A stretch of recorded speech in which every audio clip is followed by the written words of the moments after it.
Hi everyone! Welcome to today's tutorial on how to log in MetaTrader 5.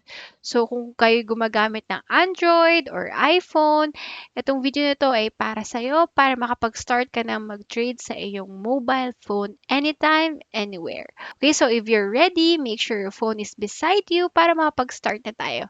Alright? So step 1 guys is of course you have to log in your MetaTrader 5. Yeah, i-download nyo lang po ang inyong MetaTrader 5 sa inyong App Store or Google Play or sa App Gallery if you're using Huawei. And then, once na download nyo na yun, i-click nyo lang po yung app. Go to this plus button. Ayan, pagka-click nyo po ng plus button, makikita nyo po itong find broker. Ay, make sure pala you choose the login to existing account or open demo account. Ayan. Kapag kinlik nyo na po ito, just type nyo po yung broker's name dito sa search bar. And then, i-click nyo lang po yung broker na ginagamit nyo. So, for this example, I'm using Light Finance Global LLC. Once na naklik nyo po yan, lalabas na po siya dito sa mga favorites na broker nyo. So, once na naklik nyo po yan, just click the this login yung bar dyan, and then enter your login details, your server login details. Makukuha nyo po yan doon sa inyong broker accounts dashboard. Okay, you have to enter your login ID, or account number, and your password provided by your broker. Usually, ini-email po yan sa inyo after mo mag-create ng account sa kanila. Or you can just go to the broker's dashboard. Check nyo po yung accounts o kaya yung MetaTrader tab doon. And then, just check the setting po. Right? And then, choose the server. Make sure it is correct. Because sometimes, pwede yung nailagay dito is demo o kaya live. Yung pala, hindi yun yung na-create yung account. Or sometimes, ang na-create mo account is MT4 doon sa broker dashboard mo, pero yun pala nilalagin mo siya sa MT5. So, para malaman mo if you have entered the correct details, once na nakinlik mo po itong login button, lalabas po yung fund dito sa homepage. And lalabas demo if you are using a demo account, or you can see your fund here sa ilalim, and wala pong nakalagay na demo banner sa itaas kapag gumagamit ka naman ng real account. Okay, so if mali ang in-enter mong details, meron pong lalabas siya na no connection. Okay? That just means na mali lang po yung nailagay mong server details or wrong password. Just go back and re-enter your details correctly. Okay, so if you are ready, just explore the interface. So dito po, yan yung quotes tab, ito po yung charts tab, ito yung trade tab, dyan tayo mag-open and close ng orders. And then ito yung history, dyan natin makikita yung mga past trades natin. Okay, so I'll show you here. This is the quotes tab. Dito nyo po makikita yung mga different pairs na pwede natin i-trade like Euro USD, GBP USD. But once na nakapag-login po kayo, hindi nyo po ito makikita by default. You need to enter the symbol here sa search bar. Okay, you can customize this.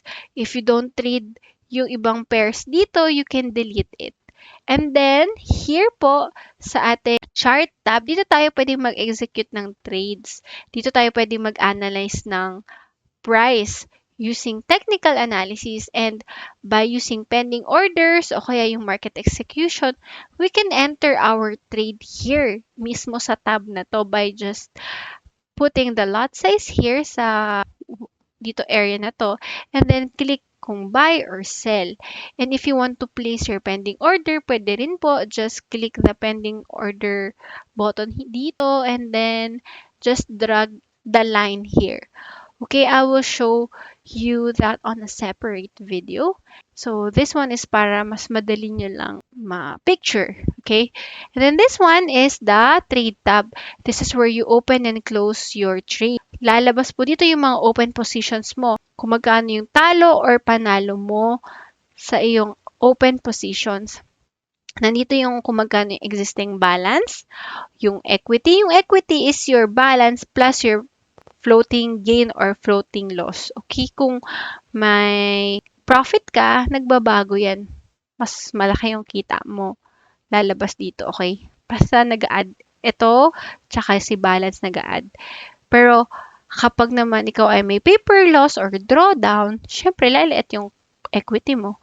Okay, so this is the margin required and this is the free margin and margin level percentage we will discuss in separate video. And this one naman, dito tayo pwedeng mag-edit ng stop loss and take profit. So once na pinrest nyo po itong isang trade, pwede nyo i-edit yan by clicking yung modify trade. So, if you want to edit the stop loss, kung saan mag-close yung trade kapag mali yung galaw ng market based on your analysis, dito siya matitrigger. So, this is like your pending exit order, parang ganon. And then, take profit, this is the price na gusto mong marating nung setup mo. Alright? And then, this one naman po is kung saan tayo pwede makakuha ng mga news. Gets po nila? So, this is so simple and clean, di ba? So, yun. Just save your login details para hindi mo na siya laging ine-enter. Okay? And you can also add multiple accounts. Pwedeng iba't ibang broker i-save mo dyan para namomonitor mo and nakikita mo yung difference ng mga spreads, commissions, executions. You can use demo and real account. Okay, so you just have to tap the menu icon, manage account, and click ito po to add more. Okay, and if you're new, start with demo account para makapag-practice ka po at mabuild mo yung confidence mo sa trading bago ka mag-use ng real money. Okay, if you have questions, don't forget to send me a message. Okay, so just a quick recap. First, you have to download the MT5 and then open and log into your existing account, okay? And then search your broker here and then enter your credentials po dito and then confirm connection and then start trading. Ganun lang po kasimple, okay? So now, I'd love to hear from you and if successful lang inyong pag-login, please don't forget to like this video and subscribe to my channel. So see you on my next one. Bye!